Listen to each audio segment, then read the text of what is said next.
नमस्कार, मैं सोनिया सिंह स्वागत करती हूँ बीट द कंपटीशन में। एनसीईआरटी एक ऐसा पाठ्यक्रम है जहाँ पर कि आप अपने बुनियादी ज्ञान को और एक एडवांस लेवल पर लेकर के जाते हैं और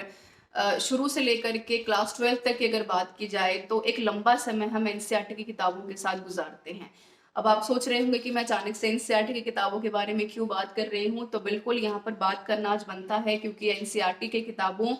में से बहुत सारे चैप्टर्स को रिमूव किया गया है, जिसको लेकर के सोशल मीडिया पर बहस और मुद्दा बहुत ज़्यादा गर्म हो गया है। बहुत सारे पॉलिटिकल लीडर्स ने अपने अलग अलग स्टेटमेंट्स दिए हैं। कई लोगों ने इसको फेवर किया है, कई लोगों ने इसको जो है अपोज किया है। तो यहाँ पर बिल्कुल हम चर्चा करने वाले हैं। सबसे पहले हम बात करेंगे कि एनसीईआरटी के कौन से चैप्टर्स को रिमूव किया गया है, और इन चैप्टर्स के नाम जब मैं पढ़ूंगी तो एक बार दोबारा से आप जरूर गौर फरमाइएगा कि इन चैप्टर्स को क्या रिमूव कर देने से हम किसी भी प्रकार के जो है विद्यार्थियों के बर्डन को कम कर सकते हैं, उनके दिमागी बोझ को कम कर सकते हैं, या फिर एक बार गौर फरमा कर देखिएगा कि क्या इन सारे के सारे चैप्टर्स के होने से विद्यार्थियों का जो दिमागी विकास है या सोचने की क्षमता है कहीं अधिक प्रभावित तो नहीं हो रही है, और क्या इन चैप्टर्स को रिमूव कर देने से कहीं ऐसा तो नहीं है कि दरअसल जो विद्यार्थी शिक्षा ग्रहण कर रहे हैं उनका जो एक पूरी तरीके से हिंदुस्तान की असली तस्वीर को देखने का एक मसौदा है, कहीं वो घटता तो नजर नहीं आ रहा है। बात करेंगे सबसे पहले यहाँ पर हम Kings and chronicles the Mughal courts 1617 chapter, जहाँ पर मुगलों के इतिहास को साहित्य के तौर तरीके से दिखाया गया है, जहाँ पर अकबरनामा से लेकर के बड़ी बड़ी किताबों के बारे में और किस तरीके से हम यहाँ पर हिंदुस्तान को साहित्य के नजरिए से देखते हैं उसमें बताया गया है।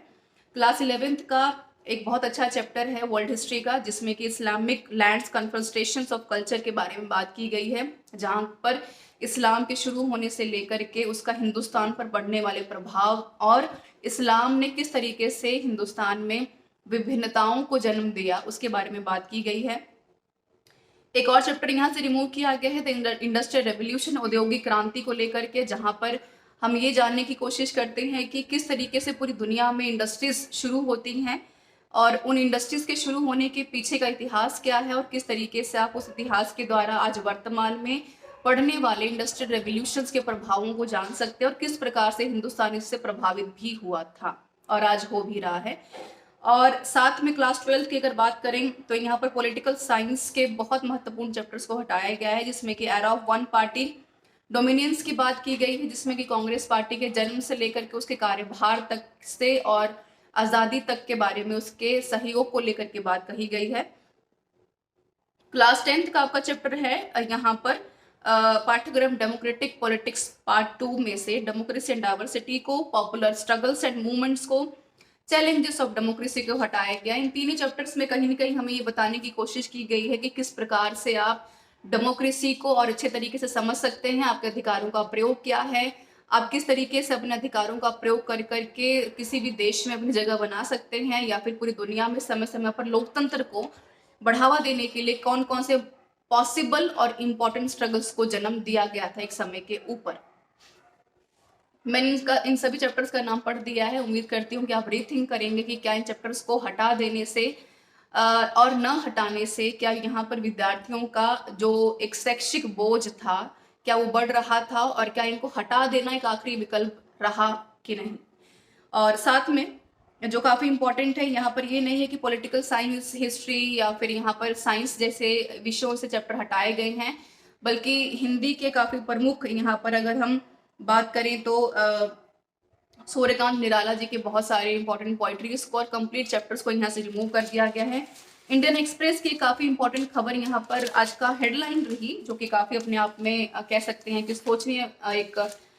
एक मुद्दा पैदा करती है कि भाई ऐसा भी संभव हो सकता है। तो क्लास 12 की जो हमारी एनसीईआरटी की किताब हिस्ट्री है उसमें से एक पैराग्राफ रिमूव किया गया है, जिसमें से कि गांधी जी का एक स्टेटमेंट उसको कोट करता है कि Gandhi ji pursuit of Hindu Muslim unity provoked Hindu extremist RSS band.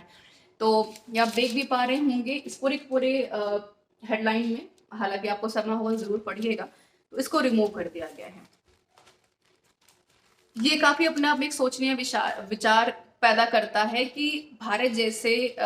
देश में जहां पर हम स्किल इंडिया की बात करते हैं, हम एनालिटिकल थिंकिंग की बात करते हैं, जनरेटिंग आइडियाज की बात करते हैं, क्रिएटिविटी की बात करते हैं,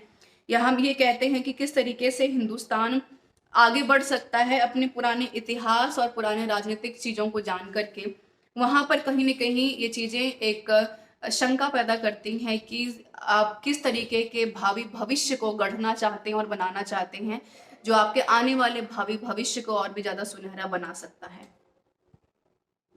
कमेंट करके एक बार बताइएगा कि आपका अपना क्या विचार है यहाँ पर एनसीईआरटी की किताबों को लेकर के। सूर्यकांत त्रिपाठी जी से मेरा बेहतर लगाव है। मैं उनकी कविता से यहाँ पर इस वीडियो को खत्म करना चाहूंगी, जो काफी बेहतर तरीके से कहते हैं कि भर गया है जहर से संसार जैसे हार खाकर, देखते हैं लोग लोगों को सही परिचय न पाकर, बुझ गई है लौ प्रथा की, जल उठो फिर सींचने को। मुझे लगता है कि इस कविता से निराला जी ने काफी कुछ कह दिया है, और कहीं ना कहीं ऐसा तो नहीं है कि इनको हटा देने का पाठ्यक्रमों में से